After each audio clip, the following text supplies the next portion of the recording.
Hello, and thank you for joining us today in our study of the book of Psalms. Today we're in Psalm 67. And as we come to this psalm, it is a very short psalm. It's only 7 verses in length. And yet, at the same time, it is going to be a psalm that is going to be a very strong reminder. Because here the emphasis is going to be on the blessings of God and what the blessings of God do, not just for us, but for those around who see what the blessings of God are. Let's see what's said in Psalm 67. Beginning in verse 1, we read, God, be merciful to us and bless us, and cause his face to shine upon us, that your way may be known on earth, your salvation among all nations. Let the peoples praise you, O God. Let all the peoples praise you. Oh, let the nations be glad and sing for joy, for you shall judge the people righteously and govern the nations on earth. Let the peoples praise you, O God. Let all the peoples praise you. Then the earth shall yield her increase. God, our own God, shall bless us. God shall bless us, and all the ends of the earth shall fear him. As you look at Psalm 67, it is a thankfulness, it's a cry for God to bless and to be merciful. But the emphasis of the psalm is on the impacts that God's blessing is going to have. And yet that impact isn't even necessarily relayed to the individual who is being blessed, but to the impact that it has on those around. Let me show you what I mean. Backing up to verses 3 and 4, there the psalmist writes, let the peoples praise you, O God. Let all the peoples praise you. O let the nations be glad and sing for joy, for you shall judge the people righteously and govern the nations on earth. It's a very interesting point to be made, or a very interesting focus to be had, when you consider the Israelite writing this about all the nations, that by the blessings of God and by the things which God does, it brings about praise from all nations. And certainly in days to come, with the coming of the Messiah, with the coming of Jesus, there would be blessings for all nations and reasons for all nations to put their focus and to put their trust in Him.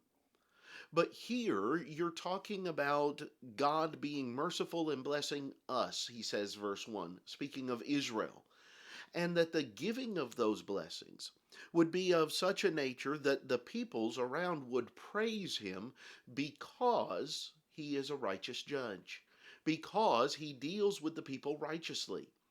And yet, it's stated in verse 4, he governs the nations on earth. So many people act as though the only nation that God cared anything about in the days of the Old Testament and in the days of Israel was Israel itself. And that just simply isn't true. As you go through and you read the writings of the prophets, and as you read the different accounts of the things that transpire, God cared about the other nations as well. God tried to interact with the other nations and to bring about the right relationship with other nations. And yet, so many times, they refused to listen and refused to abide by it. But God was building this relationship with Israel to the benefit of all nations, because it was through Israel that the Messiah would come. And so all of these things are done not because God liked Israel more than everybody else, but rather Israel was going to facilitate his love being shown to all mankind.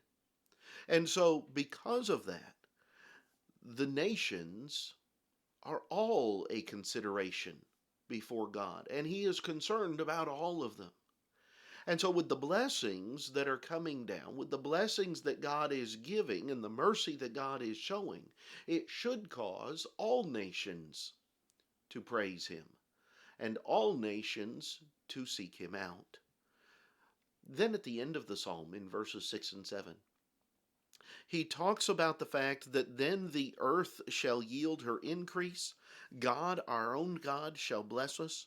God shall bless us, and all the ends of the earth shall fear him.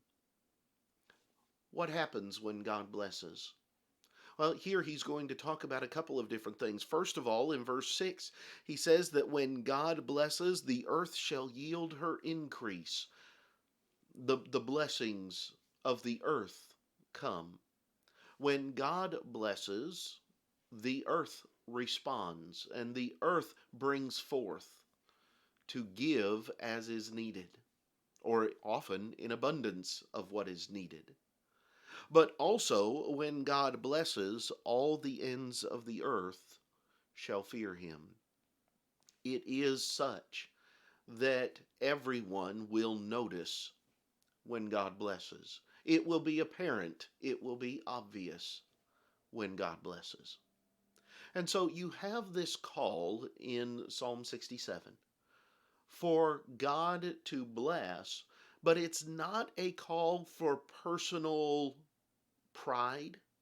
It's not a call for personal gain, but rather it is the recognition that when God blesses, it is obvious and it causes others to look to him. It causes others to praise him and to recognize him. And in doing so, his name goes out throughout all the world. These are some of the things that I see in Psalm 67. Again, not a long psalm, but it doesn't mean that it's unimportant or that it doesn't have a message of value. Next time, we'll come back and we will examine Psalm 68. I hope that you'll join us then, and thank you for viewing this video today. But until next time, I hope you have a great day.